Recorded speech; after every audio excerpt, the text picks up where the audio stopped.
Hello friends, അസ്സലാമു അലൈക്കും. Welcome back to my channel. ഇന്ന് ഞാനിവിടെ നമ്മുടെ കൂർഗിലെ വളരെ സ്പെഷ്യലായിട്ടുള്ള ഒരു കണിലക്കറിയുമായിട്ടാണ് വന്നിട്ടുള്ളത്. അപ്പോൾ ഈ ഒരു സീസണിലാണ് നമുക്ക് സാധാരണ കണില കിട്ടാറുള്ളത്. അപ്പോൾ നമ്മളിവിടെ കണില എന്നാണ് പറയുക, ചില സ്ഥലങ്ങളിൽ മുളക്കാം എന്നെല്ലാം പറയും. അപ്പോൾ ഈ ഒരു സീസണിൽ നിങ്ങൾ കൂർഗിൽ വരികയാണെന്നുണ്ടെങ്കിൽ നിങ്ങൾക്ക് റോഡ് സൈഡിലെല്ലാം ഈ ഒരു കണില നമുക്ക് വാങ്ങിക്കാൻ വേണ്ടി കിട്ടും. അപ്പോൾ ഇത് ഇതുപോലെ ഉണ്ടാകുക. ഈ ഒരു സൈസിൽ അവർ കട്ട് ചെയ്ത് ക്ലീൻ ചെയ്ത് വെച്ചിട്ടുണ്ടാകും. നമ്മൾ ഇതുപോലെ ഒന്ന് വാങ്ങിച്ചതിന് ശേഷം ഇതിൻ്റെ പകുതിയോളം നമ്മളൊന്ന് ചിരവി എടുക്കുകയാണ് ചെയ്യുക. അതല്ലാന്നുണ്ടെങ്കിൽ കത്തി വെച്ചിട്ട് വളരെ കനം കുറച്ച് കട്ടാക്കിയാലും മതി. ഞാൻ ഇത് എങ്ങനെ കട്ട് ചെയ്യുക എന്നുള്ളത് കാണിച്ചു തരാം. ഇതുപോലത്തെ 2 പീസ് വെച്ചിട്ട് നമുക്ക് ഒരു 2-3 പേർക്ക് ധാരാളം കഴിക്കേണ്ടത്ര കാര്യം നമുക്ക് പ്രിപ്പയർ ചെയ്തെടുക്കാൻ വേണ്ടി പറ്റും. ഇനി നമുക്ക് ആദ്യം ഒരു പ്ലേറ്റ് എടുക്കുക. ആ പ്ലേറ്റിലേക്ക് നമ്മൾ സവോളയും അതുപോലെ തന്നെ ക്യാരറ്റ് എല്ലാം കട്ട് ചെയ്യാൻ വേണ്ടി യൂസ് ചെയ്യുന്ന ഇതുപോലത്തെ ബ്ലേഡ് ഉണ്ടെങ്കിൽ ആ ബ്ലേഡ് വെച്ചിട്ട് ഇതുപോലൊന്ന് ചിരവി കൊടുത്തു കഴിഞ്ഞാൽ വളരെ ഈസി ആയിട്ട് നമുക്ക് ഇതൊന്ന് കട്ട് ചെയ്തെടുക്കാൻ വേണ്ടി പറ്റും. ഇനി ഇതുപോലത്തെ ബ്ലേഡ് ഇല്ലയെന്നുണ്ടെങ്കിൽ നമ്മൾ കത്തി വെച്ചിട്ട് തന്നെ കനം കുറവാക്കിയിട്ട് കട്ട് ചെയ്തെടുത്താൽ മതി കേട്ടോ. ഇതുപോലെയാണ് ചെയ്യേണ്ടത്. അപ്പോൾ ആ ഒരു സൈഡ് നമ്മൾ ഏകദേശം ഗ്രേറ്റ് ചെയ്തെടുത്ത് കഴിഞ്ഞ് ഫുള്ളായിട്ട് എടുക്കരുത്, അത്രയാകുമ്പോൾ നമ്മൾ സ്റ്റോപ്പ് ചെയ്യുക. എന്നിട്ട് തിരിച്ച് വെച്ചിട്ട് 2 സൈഡും ഇതുപോലെ ഒന്ന് ഗ്രേറ്റ് ചെയ്തെടുത്താൽ മതി കേട്ടോ. ഈ ഒരു ഭാഗം എത്തിക്കഴിയുമ്പോൾ നമ്മൾ അത് കളയുക, അത് നമ്മൾ യൂസ് ചെയ്യരുത്. ഇത്രയേ ഉള്ളൂ. വളരെ ഈസി ആയിട്ട് നമുക്ക് കട്ട് ചെയ്തെടുക്കാൻ വേണ്ടി പറ്റും. ഇതുപോലെ ഫുള്ളായിട്ടൊന്ന് കട്ട് ചെയ്തെടുത്തതിന് ശേഷം നമ്മൾ കുറച്ചൊരു വലിയ ബൗൾ എടുത്തിട്ട് ആ ബൗളിലേക്ക് നമ്മൾ കുറച്ചേറെ തന്നെ വെള്ളം ഒഴിച്ചു കൊടുത്തതിന് ശേഷം നമ്മളിപ്പോൾ കട്ട് ചെയ്ത് വെച്ച ഈ ഒരു കണിലുണ്ടല്ലോ, അത് ആ വെള്ളത്തിൽ ഫുള്ളായിട്ട് ഡിപ്പാകുന്ന രീതിയിൽ നമ്മൾ ഇട്ട് വെക്കുക. അങ്ങനെ 3 ദിവസം നമ്മൾ ഈ ഒരു കണില വെള്ളത്തിലിട്ട് വെക്കണം. അതല്ലാണ്ട് നമ്മൾ ഒരിക്കലും യൂസ് ചെയ്യരുത്. ഇതുപോലെ വെള്ളത്തിലിട്ടിട്ട് 3 ദിവസം കഴിഞ്ഞതിന് ശേഷമാണ് നമ്മൾ ഇത് ഉപയോഗിക്കാൻ വേണ്ടിയിട്ട്. അതുപോലെ തന്നെ നമ്മൾ വെള്ളം ഡെയിലി ചേഞ്ച് ചെയ്ത് കൊടുത്തുകൊണ്ട് നിൽക്കണം. ഇതുപോലെ ആകുക. 3 ദിവസം കഴിയുമ്പോഴത്തേന് ആ ഒരു കളറെല്ലാം മാറി നല്ല പോലെ തന്നെ വെള്ള കളറായി കിട്ടും. വെള്ളം മാത്രം കറക്റ്റായിട്ട് ഡെയിലി മാറ്റി കൊടുക്കണം. അതല്ലാണ്ട് നമ്മൾ ഉപയോഗിച്ച് കഴിഞ്ഞാൽ ഭയങ്കര വിഷമാണെന്നാണ് പറയുക. അതുപോലെ തന്നെ ഇതേ രീതിയിൽ കറക്റ്റായിട്ട് 3 ദിവസം വെള്ളത്തിലിട്ട് വെച്ചിട്ട് അതിന് ശേഷം നമ്മളിത് കുക്ക് ചെയ്ത് കഴിക്കുകയാണെന്നുണ്ടെങ്കിൽ വളരെ ഹെൽത്ത് ബെനിഫിറ്റും ഉണ്ട്.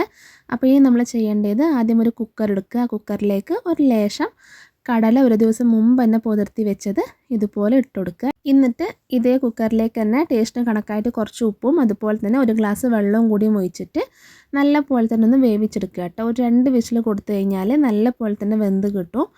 ഇനി നമ്മൾ ഈ ഒരു കടല നല്ല പോലെ വെന്തരോന്ന് ആദ്യം ചെക്ക് ചെയ്യുക. എന്നിട്ട് നല്ലോണം വെന്തിട്ടുണ്ടെന്നുണ്ടെങ്കിൽ ഇതേ കുക്കറിലേക്ക് തന്നെ നമ്മളിപ്പോൾ ക്ലീൻ ചെയ്ത് കഴുകി വെച്ചിട്ടുണ്ടായിരുന്നില്ലേ, ആ ഒരു കണില ഇതുപോലെ ഈ കുക്കറിലേക്ക് തന്നെ ഇട്ട് കൊടുക്കുക കേട്ടോ. അപ്പോൾ ഞാനിപ്പോൾ കണില ഫുള്ളായിട്ട് ഇട്ട് കൊടുക്കുന്നുണ്ട്. എന്നിട്ട് 1 ടേബിൾ സ്പൂണിൻ്റെ അത്ര മുളക് പൊടിയും പിന്നെ 1 ടേബിൾ സ്പൂണിൻ്റെ അത്ര മല്ലിപ്പൊടിയും അതുപോലെ തന്നെ 1/2 ടേബിൾ സ്പൂണിൻ്റെ അത്ര മഞ്ഞൾപ്പൊടിയും കൂടിയും ഇതിലേക്ക് തന്നെ ആഡ് ചെയ്ത് കൊടുക്കുക. ഇനി ഇതിലേക്ക് തന്നെ 1 ടേബിൾ സ്പൂണിൻ്റെ അത്ര ഇഞ്ചിയും വെളുത്തുള്ളിയും പേസ്റ്റും കൂടിയും ആഡ് ചെയ്ത് കൊടുക്കുക കേട്ടോ.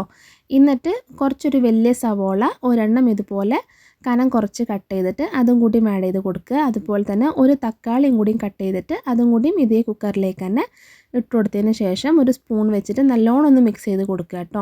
അപ്പോൾ വെള്ളം ഞാൻ ഇതിലേക്ക് എക്സ്ട്രാ ആഡ് ചെയ്ത് കൊടുക്കുന്നില്ല. നിങ്ങൾ ആദ്യം വെള്ളം ഒഴിച്ച് കുറവാണെന്നുണ്ടെങ്കിൽ മാത്രം ഈ ഒരു സമയത്ത് കുറച്ച് വെള്ളം ഒഴിച്ച് കൊടുക്കുക. എന്നിട്ട് നല്ലോണം ഇതൊന്ന് വേവിച്ചെടുക്കുക. കറക്റ്റായിട്ട് 3 വിസിൽ മതിയാകും. 3 വിസിൽ കഴിഞ്ഞ് നമ്മൾ തുറന്ന് നോക്കുമ്പോഴത്തേന് നമ്മൾ കണില നല്ല പോലെ തന്നെ വെന്ത് കിട്ടിയിട്ടുണ്ടാകും. ഈ ഒരു പാകത്തിന് നല്ലോണം വെന്ത് റെഡിയായി കിട്ടിയിട്ടുണ്ടാകും. ഇനി നമുക്ക് ഇതൊന്ന് മാറ്റി വെക്കാം കേട്ടോ. എന്നിട്ട് അടുപ്പത്ത് ഇതുപോലത്തെ ഒരു മൺചട്ടി വെക്കുക. ഇനി അതല്ലാന്നുണ്ടെങ്കിൽ ഒരു നോൺ സ്റ്റിക്കിൻ്റെ പാൻ വേണമെങ്കിലും വെക്കുക. എന്നിട്ട് അതിലേക്ക് ഒരു 3 ടേബിൾ സ്പൂൺ അത്ര വെളിച്ചെണ്ണ ആഡ് ചെയ്തിട്ട് ആ ഒരു വെളിച്ചെണ്ണ നല്ലോണം ചൂടായതിന് ശേഷം 1 ടേബിൾ സ്പൂൺ അത്ര കടുക് ഇട്ട് കൊടുക്കുക. എന്നിട്ട് ഇതിലേക്ക് തന്നെ 2 ഇല്ലി കറിവേപ്പിലയും കൂടിയും ഇട്ട് കൊടുത്തതിന് ശേഷം നമ്മളിപ്പോൾ വേവിച്ച് വെച്ചിട്ടുണ്ടായിരുന്നില്ലേ ആ ഒരു മുളക്കാമ്പ്, അതല്ലാന്നുണ്ടെങ്കിൽ കണില ഇതിലേക്ക് ഫുള്ളായിട്ട് ഇട്ട് കൊടുത്തിട്ട് ഈ ഒരു സമയത്ത് ടേസ്റ്റ് നോക്കിയതിന് ശേഷം ഉപ്പ് ആവശ്യമുണ്ട് എന്ന് തോന്നുകയാണെന്നുണ്ടെങ്കിൽ 1/2 ടേബിൾ സ്പൂണിൻ്റെ അത്ര ഉപ്പും കൂടിയും ഈ ഒരു സമയത്ത് നമ്മളിതിലേക്ക് ഇട്ട് കൊടുത്തിട്ട് നല്ല പോലെ തന്നെ ഇളക്കി മിക്സ് ചെയ്ത് കൊടുക്കുക കേട്ടോ. ഫ്ലെയിം ഒരു മീഡിയത്തിലാക്കി വെക്കുക. എന്നിട്ട് വേണം നമ്മൾ നല്ലോണം ഇളക്കി കൊടുക്കാൻ വേണ്ടിയിട്ട്. അങ്ങനെ നല്ല പോലെ തന്നെ ആ ഒരു ഉപ്പ് എല്ലാ ഭാഗത്തും പിടിച്ചതിന് ശേഷം നമ്മൾ ഗ്യാസ് ഒന്ന് ഓഫ് ചെയ്ത് നമ്മൾ സെർവ് ചെയ്യുകയാണെന്നുണ്ടെങ്കിൽ നമ്മളെ കിഡിലൻ ടേസ്റ്റിലുള്ള ഈ ഒരു കണില നമുക്ക് റെഡിയായി കിട്ടും. അപ്പോൾ എല്ലാവരും ഉറപ്പായും കഴിച്ചു നോക്കുക. വളരെ ടേസ്റ്റാണ്, അതുപോലെ തന്നെ വളരെ ഹെൽത്ത് ബെനിഫിറ്റാണ്. നമ്മളെ ഈ ഒരു കൂർഗിൽ ഈ ഒരു സീസണിൽ ഇത് കഴിക്കാത്ത ആരും ഉണ്ടാവില്ല. കാരണം ഒരിക്കലെങ്കിലും ഒരു വർഷത്തിൽ ഒരിക്കലെങ്കിലും കണില കഴിക്കണം എന്നാണ് പറയുക. അത്രയും ഹെൽത്ത് ബെനിഫിറ്റ് ഉള്ള ഒരു അടിപൊളി സാധനമാണിത്. അപ്പോൾ എല്ലാവരും മസ്റ്റായും ട്രൈ ചെയ്യുക. ചപ്പാത്തിക്കും അതുപോലെ തന്നെ ചോറിനും എല്ലാം കൂട്ടി കഴിക്കാൻ നല്ല ടേസ്റ്റാണ്.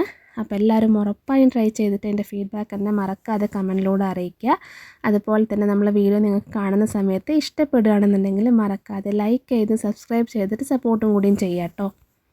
അപ്പോൾ ഇനി ഇതേപോലെ ഒരു അടിപൊളി പുതിയ റെസിപ്പിയുമായി വരുന്നത് വരെ എല്ലാവരോടും ബൈ. അസ്സലാമു അലൈക്കും.